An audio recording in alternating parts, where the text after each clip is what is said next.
Hello and welcome to English Today. This is DVD 9 and it's the first DVD of your lower intermediate level.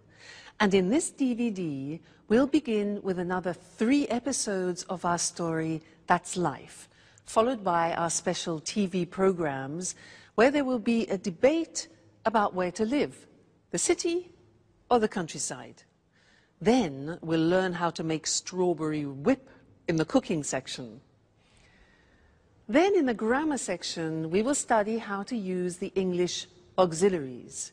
We'll also look at how to ask for permission and express obligation using must and have to. You'll also learn some important phrases for talking on the telephone, okay? So, happy viewing.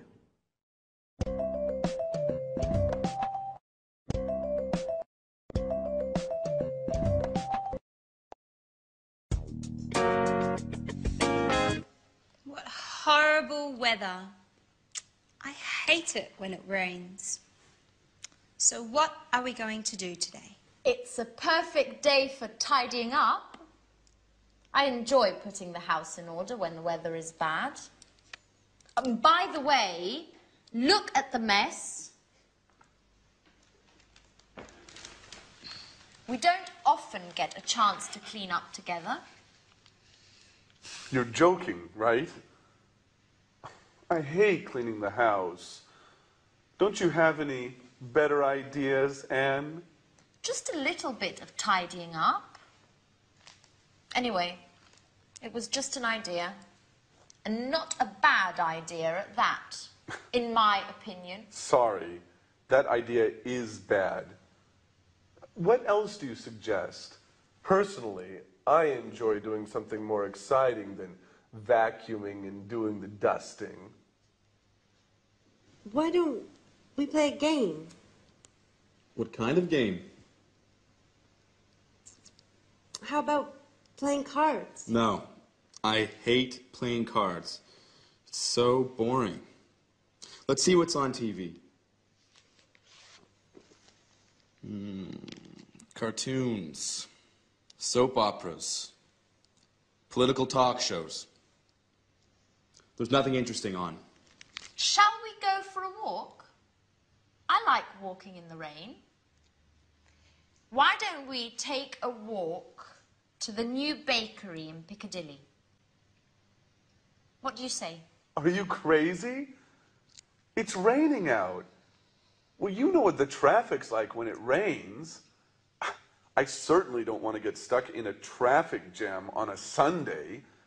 That happens every day when I drive to work and when I drive back home. Okay. Okay.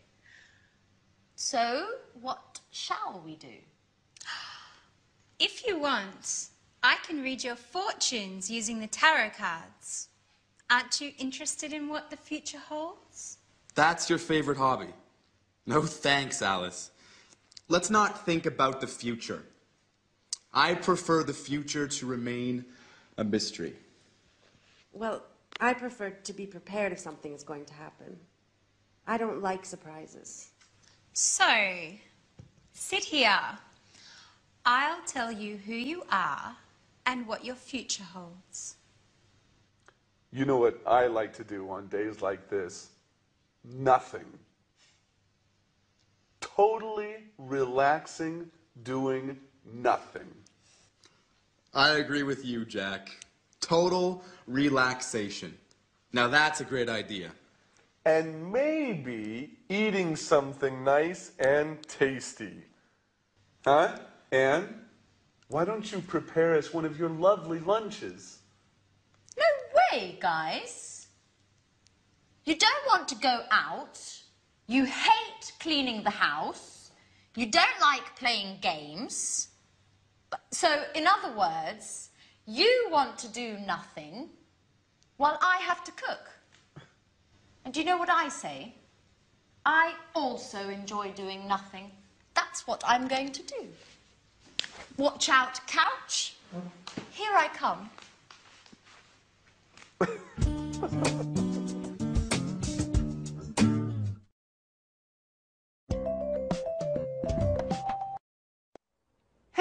and welcome back to English Today, that live TV program where you can learn the English language.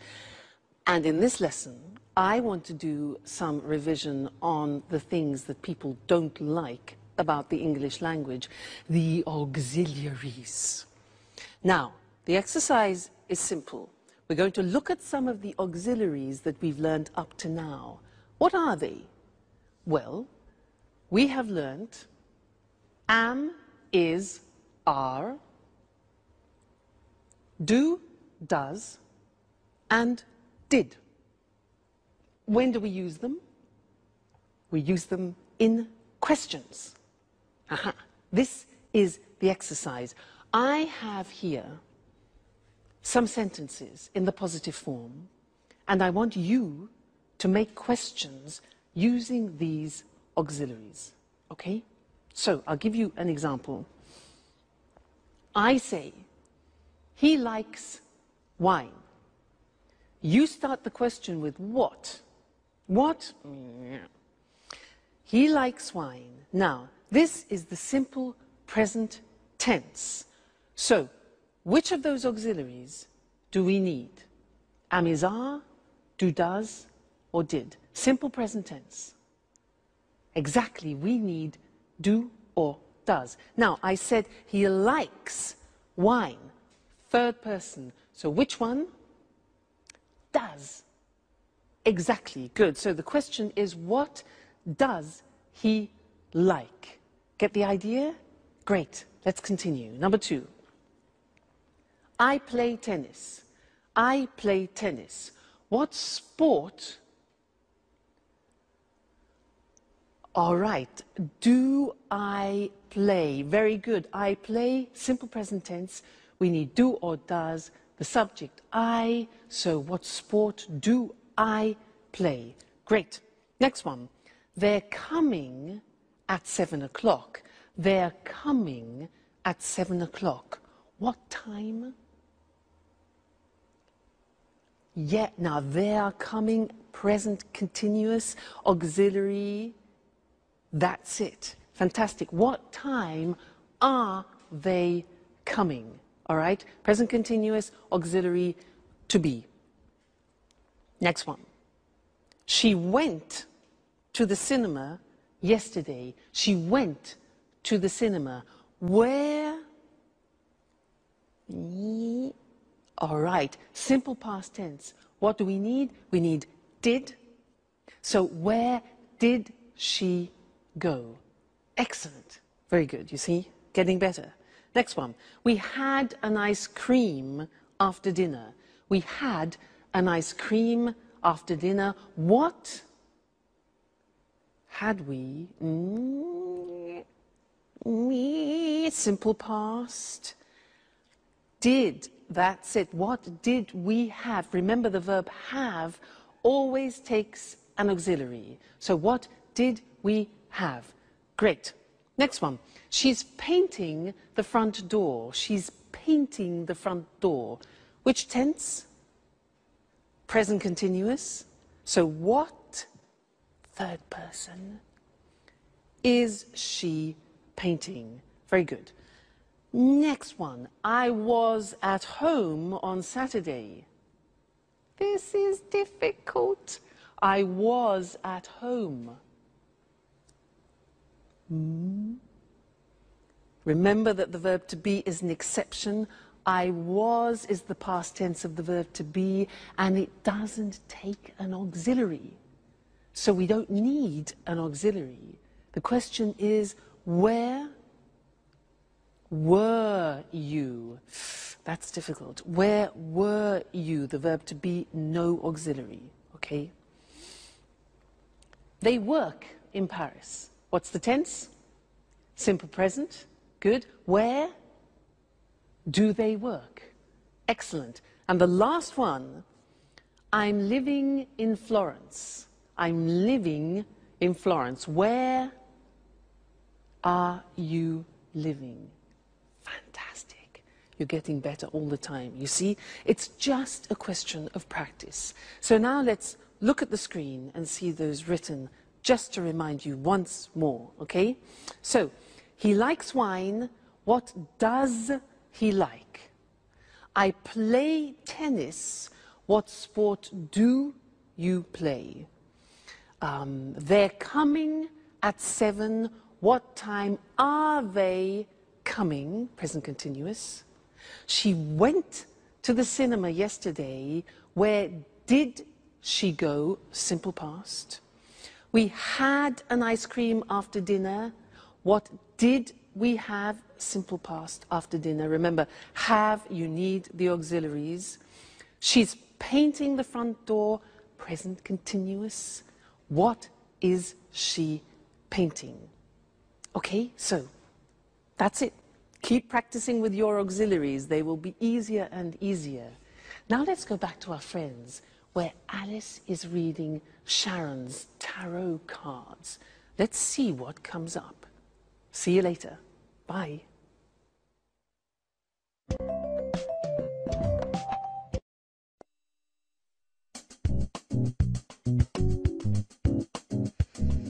Yeah, I see.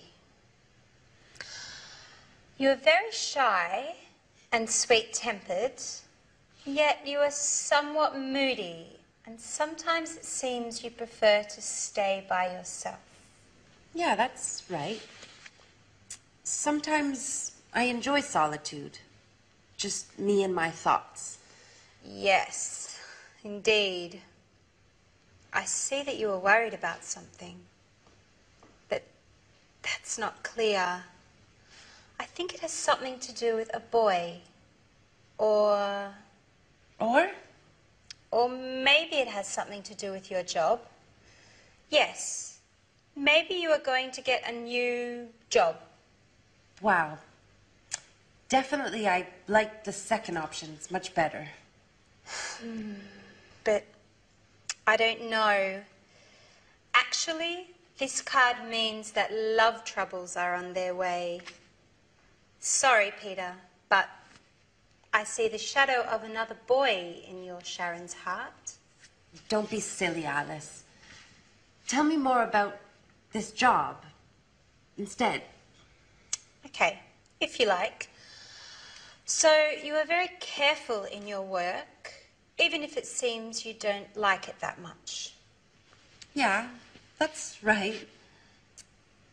I like doing things right. If I can't work well, I prefer doing nothing at all. What's more, I'm very punctual. I hate being late.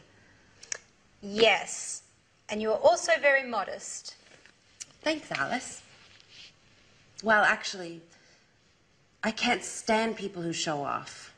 They make me uneasy. Your tarot cards seem to know me very well. Well, you know, tarot cards never lie. That's why I want to investigate more about this mysterious boy. Come on, darling, they're not always right, are they? Yes, they are. I swear it. They always tell the truth. Oh, come on, girls. Stop it. How can you spend the whole afternoon talking nonsense? Why don't we do something more interesting? Why don't we all stop doing nothing and go out? Look, it has just stopped raining. How about strolling in the park? Yeah, that's a great idea. Let's go.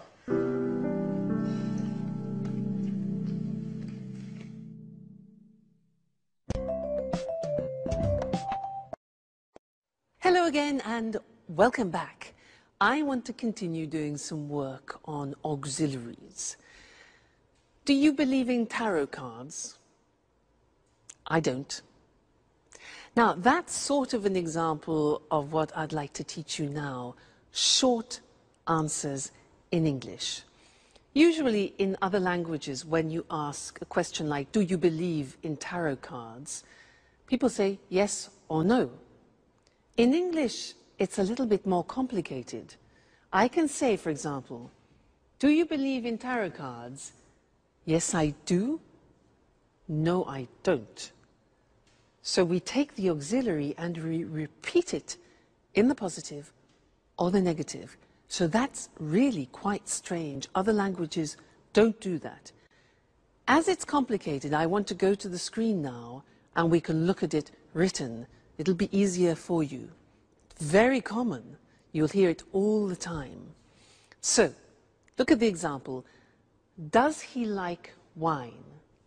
Instead of just saying yes or no, we take the auxiliary of the question and we say, yes, he does, or no, he doesn't.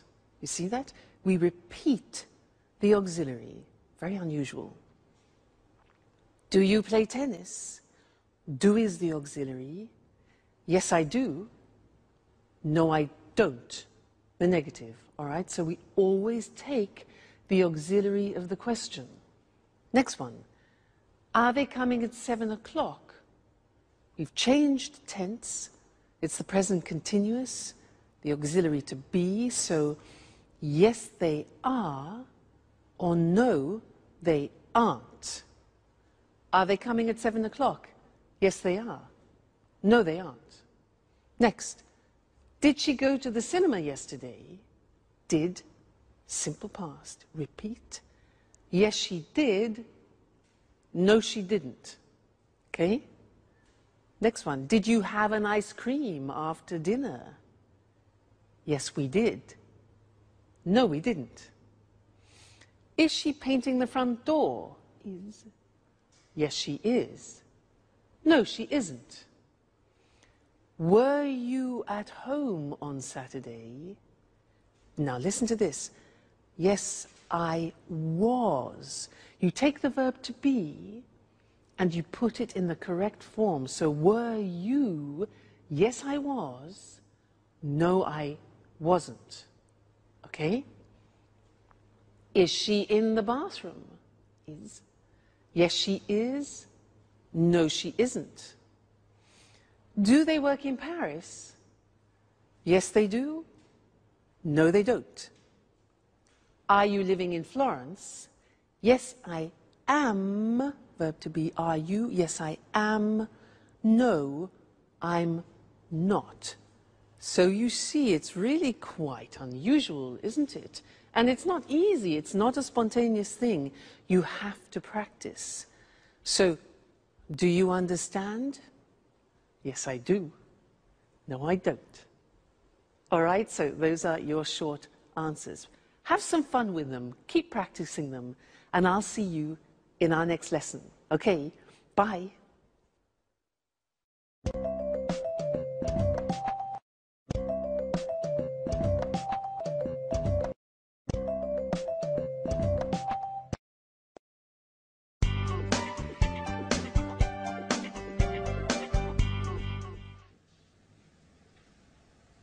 Hello, this is Anne Baxter from Red Bear Publishing.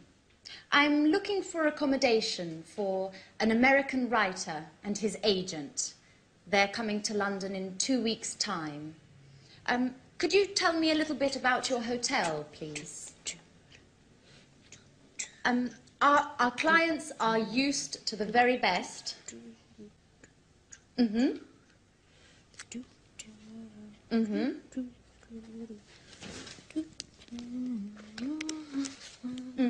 And do you also have a swimming pool?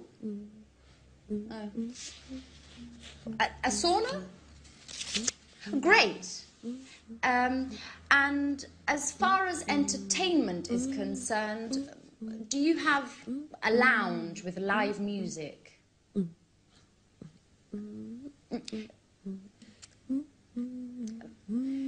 Could you hold a moment, please?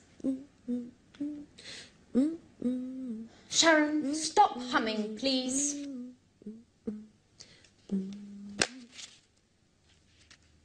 I can't hear anything.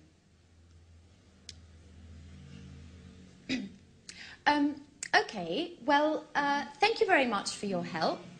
I'll let you know as soon as possible. Right. Goodbye.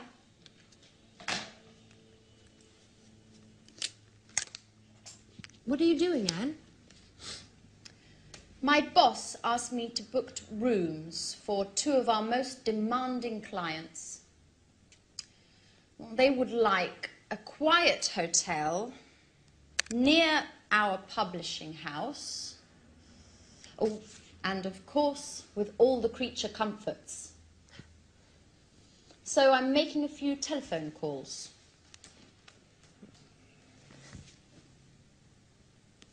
And listen to this song for a moment. It's Ray Charles's last recording. It's fantastic. I've got a lot to do, Sharon.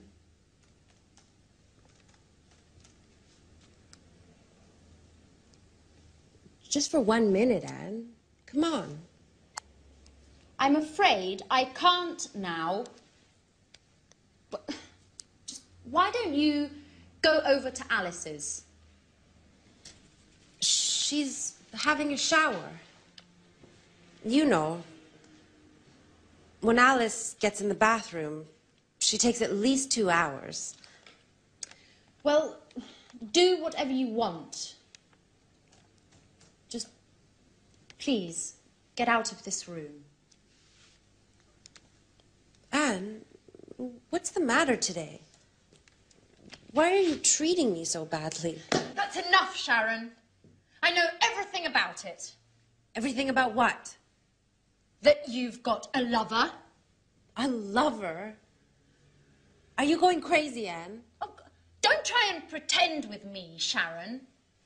And I call you a friend. But it's the truth. Uh-huh. And who is my romantic lover, by the way? You know. I'm talking about Jack. Jack? What are you talking about? The photograph. The one where you and Jack are kissing. It's not what you think, Anne. Uh-huh. So you tell me. You know, a picture says more than 1,000 words. That photo is from 3 years ago. We were engaged. Or what? But you and Jack were engaged. I know. I know. I wanted to avoid stupid gossip. And also because of Peter. So now you're telling me that... Well, I can't believe it. I know. I didn't want to hurt your feelings. See, now you're angry with me. That's why. Well, you're right, Sharon. I am mad at you. And now I look like a fool. I'm sorry, Anne, really. No, my hair! What's going on? My God, It's Alice. no. Come on, let's go see what's happening. Guys, quickly! Help! My hair!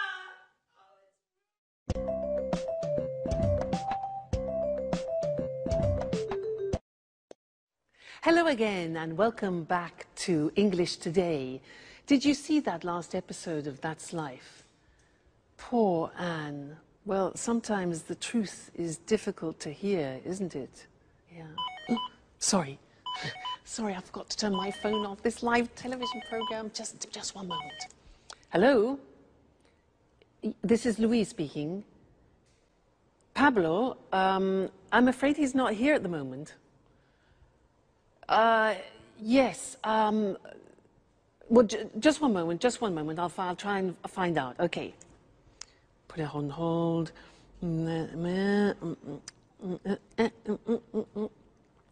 Hello? Yes, hello. Could I speak to Pablo, please? What, could you put me through to him? No. Okay, yes, I understand. No, it's not important. Don't worry. All right, thank you very much. Thank you, yes. All right, bye. Hello? Yes, hello. I'm afraid he's not available at the moment. Yes. Would you like to leave a message? Sharon called. Okay, would you like him to call you back? Yeah. All right, okay. Yes, I'll tell him. Right, thank you. Thank you very much. Goodbye. Goodbye. Sharon? Who's Sharon? Where were we? Yes, interesting. I wanted to talk to you about telephone language. Now, I used some phrases there which are quite useful to you, and I want to go to the screen so that we can see those written together and look at how the phrases work, okay? Now, look at these situations. When you don't understand someone on the telephone, what do you say? Can you repeat, please? No. No. If you ask somebody, can you repeat, please, it's like asking them to vomit. Why? Because there is a small word missing, a very important one. In English, you must say, can you repeat that, please? Very important. Many people make that mistake, and they ask everybody to vomit on the telephone. So remember, can you repeat that, please? Good. Next, when, for example, imagine that you are on the telephone and you want to write something down when the person is speaking. So you want them to... Okay, good. So you stop them. Just a minute. Just a minute. This is difficult. We say in English, I'll make a note of that. Okay? Just a minute. I'll make a note of that. I'll make a note of that. Snap decision. All right? Next one. Imagine you're on the telephone and somebody knocks at the door when you're speaking. Now, you have to say, What can you say? Yeah, so just a minute. We say, I'll be right back. Now that means that you're going somewhere and coming back then quickly. So just a minute, I'll be right back. I'll be right back. Okay? Useful, that phrase. Now, you return to the phone, okay, and the other person has been waiting for you. So you need to apologize for the inconvenience. So you can say, sorry. We say in English, sorry to keep you waiting. Sorry to keep you waiting.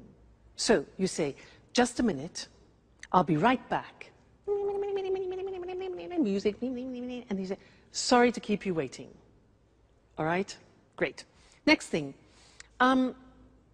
You're speaking to somebody and suddenly the other person disappears. Because, disappears. Now, how do you say that? In English, we say, sorry, we were cut off. We don't talk about the telephone line. We say, sorry, we were cut off. Okay?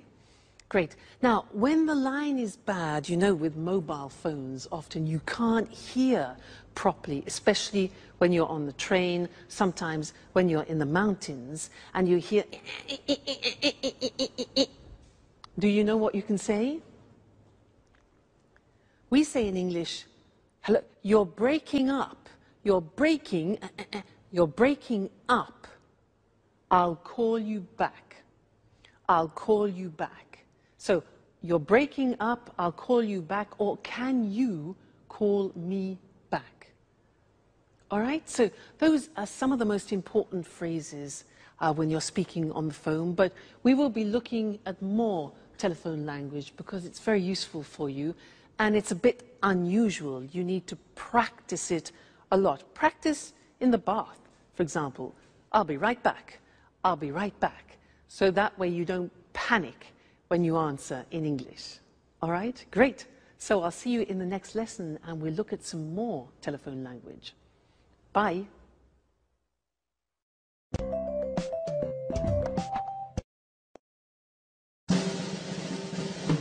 What's happening? Alice, why are you screaming? My hair!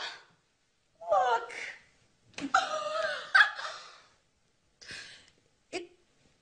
It looks...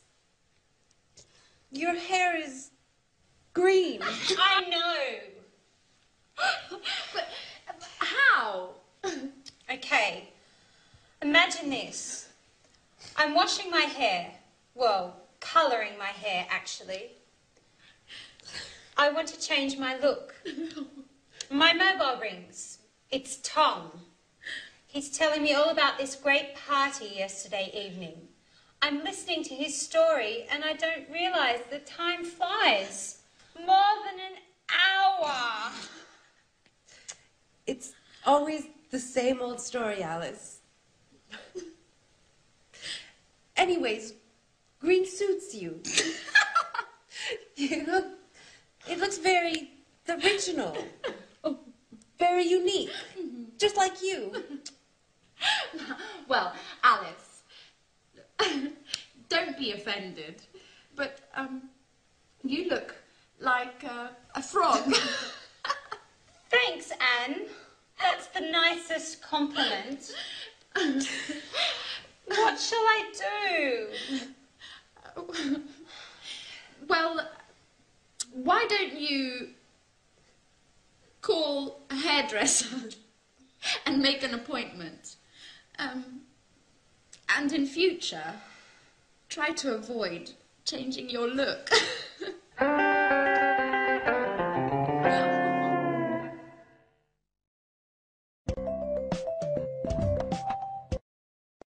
Hello again and welcome back to your live TV program where you learn English. And in this lesson, I want to go back to look at some more telephone English because it's really not that simple. We have special phrases that we use when we speak on the telephone in English. So to help us, let's go and look at those on the language screen, okay? Now the first thing is when you introduce yourself on the telephone, we don't say, I am Louise. We say this. We say, this is Louise, or this is Mr. Smith. Now that's really quite unusual and different to other languages. So, hello, this is Mr. Smith. Or we can say, hello, Tom speaking. Tom speaking, Louise speaking. Okay, so don't say, hello, I'm Louise. We only use that when you do, for example, a sales presentation on the telephone. All right? Good. Then, asking who the other person is, you can say, hello, is that Mr. Jackson? Is that Mr. Jackson? So it's like, this is that Mr. Jackson? Hello, is that Peter speaking? And not, hello, are you Peter? Okay, is that? Good.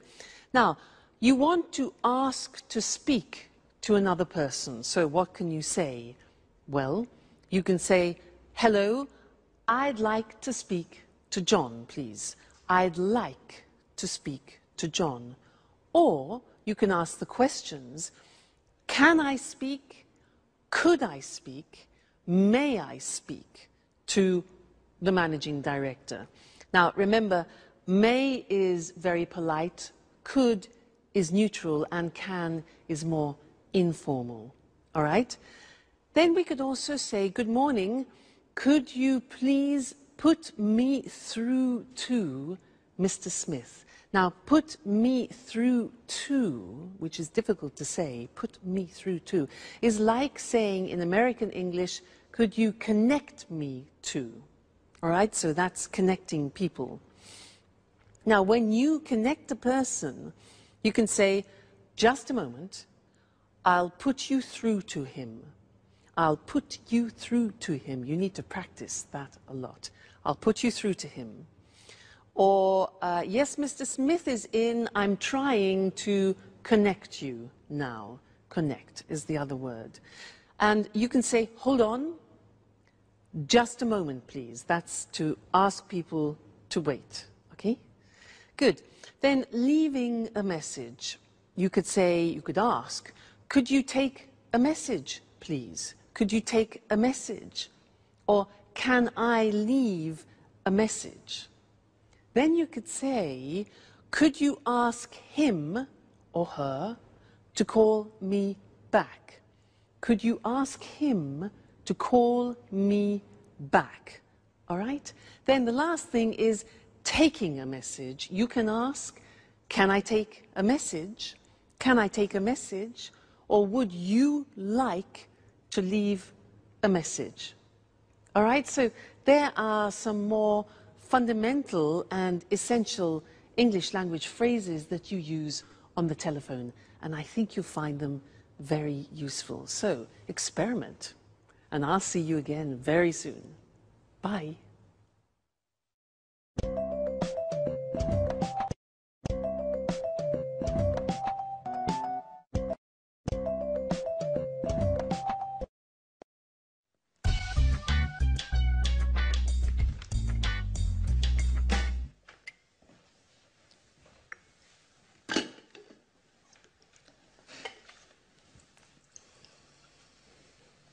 Good morning, everybody. Can I ask you a question? Yesterday evening, I got... Sorry, Jack, I can't listen now. I've got to get to work. I have a meeting at 9:30 with my editor, and I'm late. But I only need a minute. It's important. Nothing is more important than this meeting. If I arrive late, my boss will kill me. Ring me later if you want. Bye-bye. Great. Alice. Alice. Can I ask you a question? Yesterday evening... No, Jack, I can't. I'm really sorry, but I have to get going too. But you never leave before 11 in the morning. Why are you in such a hurry today? I'm starting a new yoga course this morning. My horoscope says I have to do some exercise. Well, if your horoscope says so.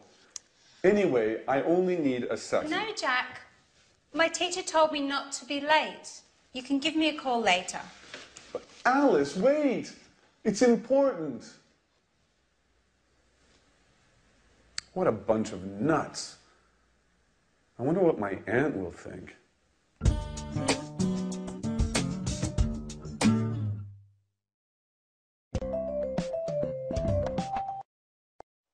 Hi again.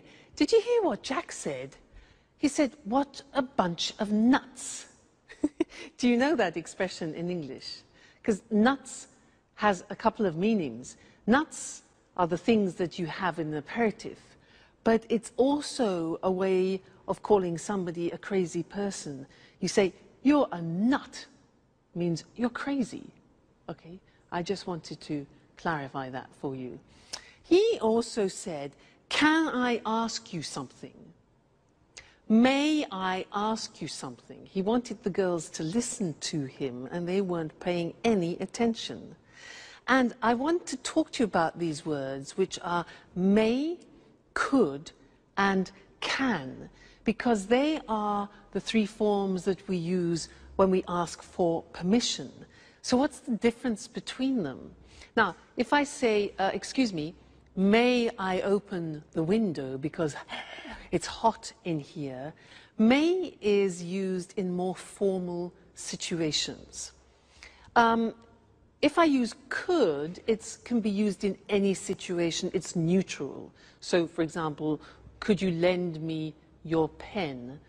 And can is used in more informal situations. Imagine you're at home, you're having dinner, you want the salt, so you can ask, can I have the salt?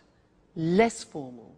So let's go to the screen and see those written, see the differences.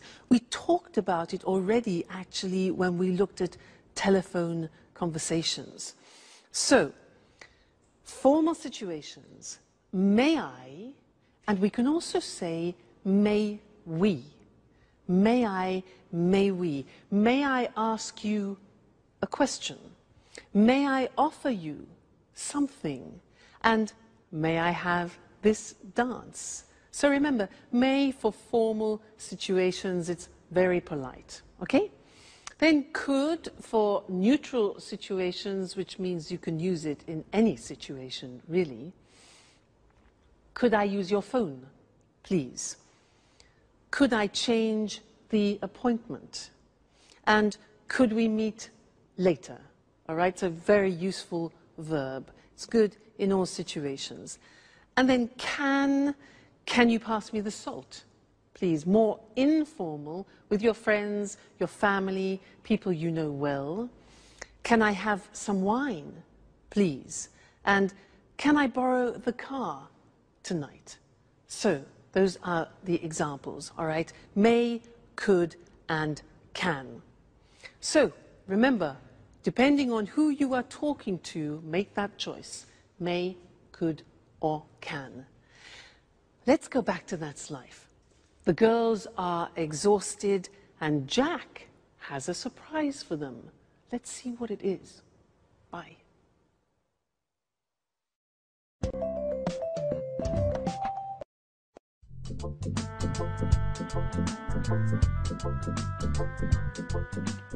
What a day. I'm exhausted. Me too. All of my muscles are killing me. What is there to eat, Anne?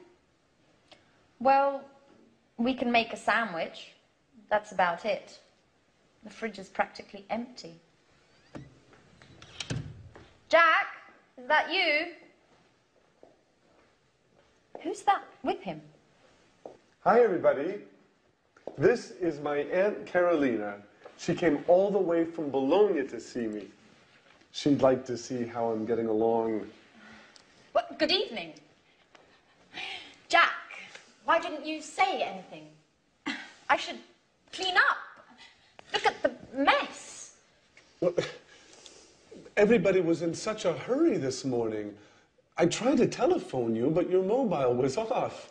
And Alice's mobile just rang and rang. I imagine you left it at home again as usual, Alice. Well, I guess so. Good evening. It's a pleasure to meet you. Well, well, only girls, eh? So, you are Alice. Alice, the interesting one of the house. And you are Anne, the housekeeper. Please, Aunt Carolina. So that's how you describe us. Come on, Aunt Carolina is only joking, right? And this is the wonderful house. Well, yes. But it's usually tidy. It's still very charming. Thank you. May I offer you something?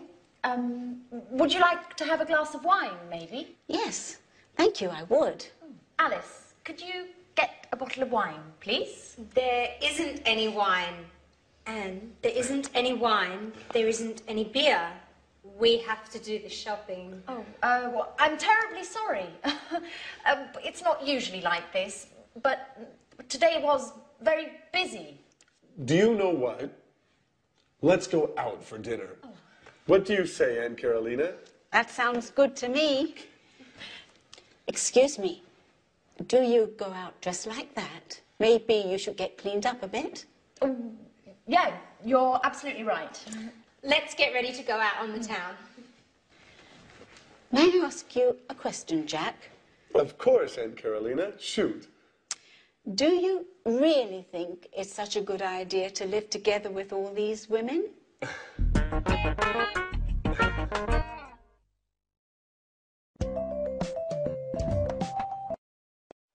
Well, hello, Mr. Monkey, and how are we feeling today? Let's check the thermometer. I know you're not well. Let's have a look. Good. Yes, the temperature has gone down. That's good news. Now, Mr. Monkey, you don't have to stay in bed any longer, okay, because your temperature has gone down, but you can't go out monkeying, not yet. You must stay indoors for another 3 days because you're not strong enough to go out yet, all right? You mustn't be too energetic.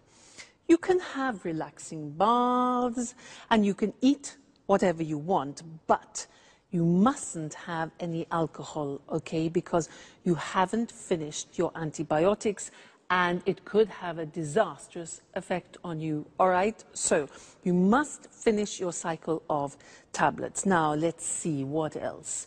Oh, yes. And you must drink a lot of water, maybe 5 liters a day, if you can manage that. Okay?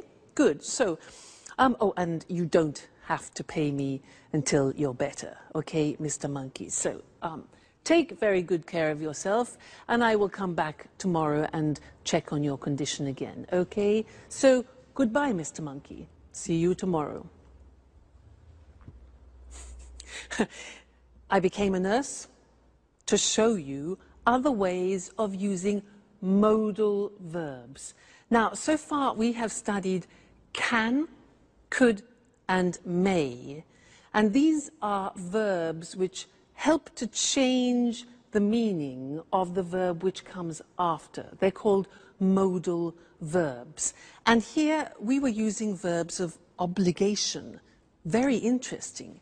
Let's look at the screen and see those. Now, let's first go back to permission. Remember, we talked about can is a form of expressing permission, and I was giving him permission to do things. For example, you can eat whatever you want, you can go for walks, and you can't, however, that's not giving permission, you can't go monkeying or you can't go to work, all right? Then I talked about obligation, and this is very interesting. I used the verb must. Must followed by an infinitive without to. So, for example, you must finish the tablets, you must relax, you must stay at home for 3 days, and you must look after yourself. Now, that in English is how you express obligation, something which is you are obliged, forced to do. All right? It's a strong verb in English. Now, the opposite mustn't means prohibition. If you do that, okay, so very strong verb. You mustn't drink alcohol. You mustn't do anything energetic.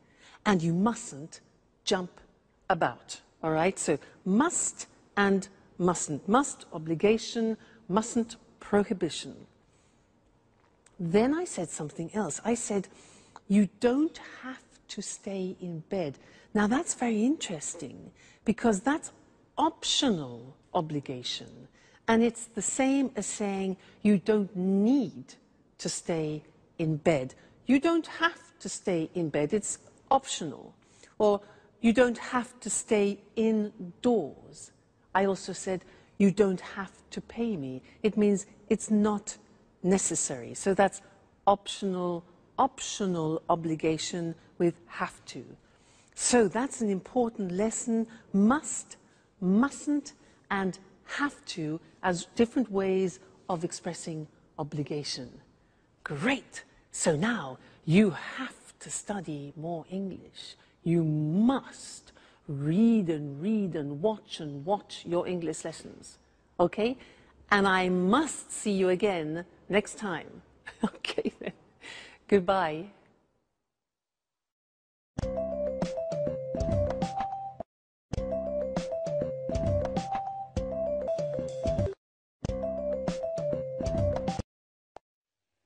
Good evening. Welcome to this week's edition of Let's Talk, our discussion program with our commentators, Tom and Marie. How are you? Fine, Eric. Fine. Good to see you again. Well, did you have a good weekend? Very good, thanks. I relaxed in the country. I have a house there. It's so peaceful. A healthy weekend. And you, Tom? Well, I had a great weekend too. I stayed in the city and it wasn't peaceful. I went out a lot and made some new friends. Sounds like a good weekend to me. So, the same old story. A relaxing, peaceful life in the country compared with an exciting life in the city. Where's the best place to be? In the city or in the country? Let's discuss this more. Sure. I'll convince you that gardening's more interesting than the pollution and chaos of the city. Well, I'm not so sure about that. Last weekend, I went to the cinema, a rock concert, and 2 parties. Gardening isn't for me. Really? Your weekend certainly wasn't relaxing. Don't you feel tired?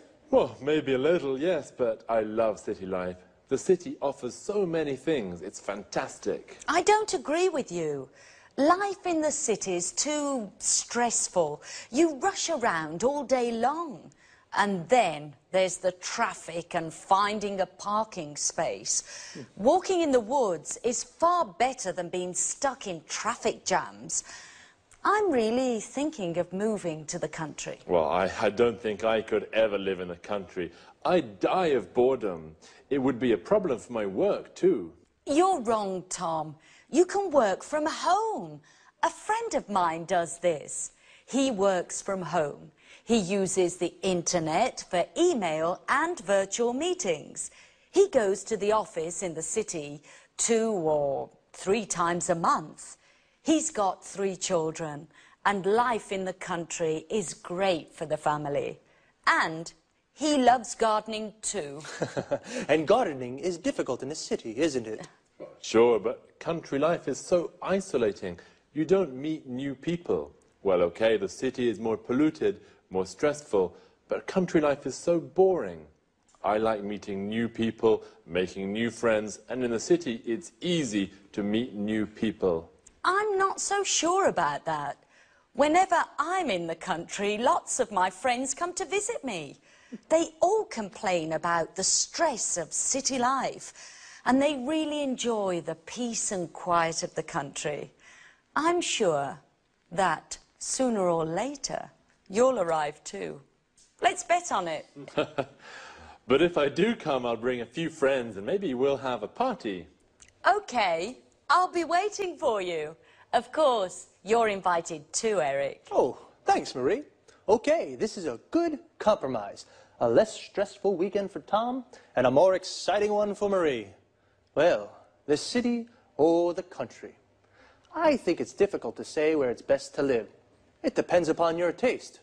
The country life is more relaxing, whereas the city life is more exciting. Well, time to say goodbye. Goodbye, Marie, and goodbye, Tom. Goodbye, Eric. Goodbye, Eric. And goodbye to you.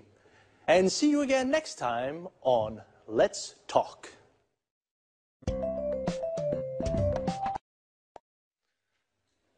Did you notice how we call life in the city, city life, and life in the country, country life? City life is more exciting, but also quite stressful. We say something is stressful when it makes you nervous. The traffic in the city is stressful. Traffic is the word we use for cars, buses, trucks, everything on the roads. When the traffic moves slowly or stops, we say there is a traffic jam. Parking in the city is also stressful.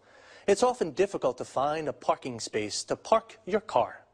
Notice the verb is to park, and a place where you can leave your car is called a parking space. Usually in cities, there are car parks. A car park is a big area with lots of parking spaces for many cars. Another problem in the city is the pollution. Pollution is the contamination of the environment. For example, the traffic makes the air dirty. In the country, the air is clean and it's easy to park. But Tom says it's boring to live in the country because there's nothing to do. Boring means that it's not interesting. Marie says it's relaxing to live in the country. Relaxing means it makes you feel relaxed. Notice that often the adjectives we use to describe things, places, or people end with ing. The city is exciting. The country is relaxing, but boring. Adjectives that describe how a person feels often end with ed, ed. Tom is bored. In the country, Marie is relaxed.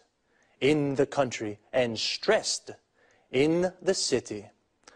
Marie said that the city, you rush around all day. Rush around means to go everywhere and do everything very quickly. But in the country, you can go for walks in the woods and do the gardening. A wood is an area with lots of trees. The gardening is the work you do in your garden, like watering the plants or cutting the grass. Well, see you.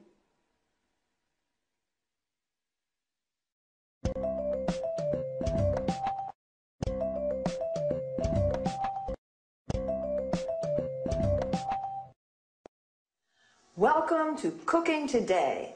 Today I'd like to introduce you to a very special guest, Lisa French. She's the popular author of the bestseller, A PhD in Homemaking. Lisa, thank you so much for inviting us into your home. It's my pleasure. If you're wondering what to make for lunch, if you have to prepare a last-minute dinner, then Lisa's the person to ask for help. Listen, Lisa, I'm having a dinner on Saturday. Could you give me a tip on a quick and tasty dessert? Of course. You can prepare an easy-to-make dish with fresh strawberries. The strawberry season only lasts a few weeks, so it's worthwhile making the best of in-season berries. And it can be made in a jiffy. Oh, strawberries. I absolutely go mad about strawberries. So let's get started. Just the idea of strawberries makes my mouth water. First, wash, drain, and hull strawberries for 4 servings. Then, mash them to a pulp. All of them? No, you have to put aside some good ones for decoration. Okay, then what? Next, whip about half a pint of cream. Then whisk 2 egg whites stiffly and fold into the cream.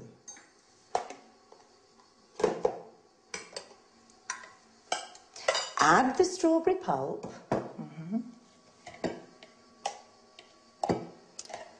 and stir in 2 tablespoons of caster sugar. Does it need cooking? No, all you need to do is pour the mixture into individual goblets. Is that all? Don't forget to decorate each one with a bit of whipped cream and the whole strawberries you put aside. Now your dessert's ready to serve. Oh, it looks delicious. Let me have a taste right now. Yummy. This is sensational. If any of you have a request regarding homemaking, then please contact us at our studio, 800-332211, or send an email to cookingtoday@homemakingtv.com. Thank you, Lisa. We have so much to learn from you. Thank you for coming.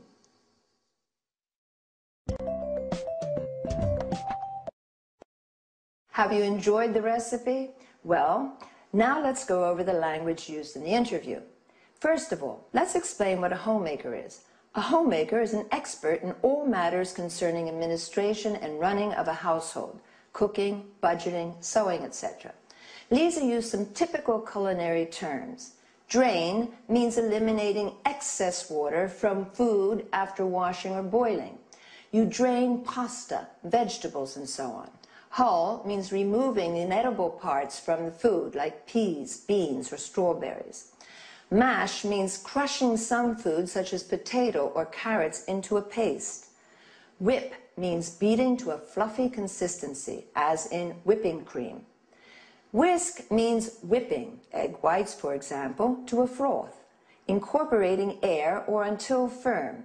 We say whisking stiffly. Stir is moving a spoon around a liquid when we add one ingredient to another, and mix them together when we say stir in. Fold in means blending other ingredients to a whipped mixture, stirring gently. Pour means adding a liquid into a mixture or serving tea, coffee, water. Lisa also mentioned a goblet, which is a small cup with stem to serve fruit salad or ice cream. A pint, which is a unit of liquid measure equivalent to 568 milliliters, a UK pint, or 550 milliliters, a US pint. A tablespoon is also used as a unit of measure. In order to express appreciation about food, we say tasty, delicious, yummy, mouth-watering. Lisa said in-season berries to mean fresh fruit. Otherwise, we say out of season, not to be confused with the word seasoning, which means adding salt, pepper, and other spices to food. A berry is a small fruit, such as a strawberry, blackberry, raspberry, blueberry. Another useful term is serving. You can also say helping. It refers to individual portions of food. Well, I hope you've had a good time, and I'll see you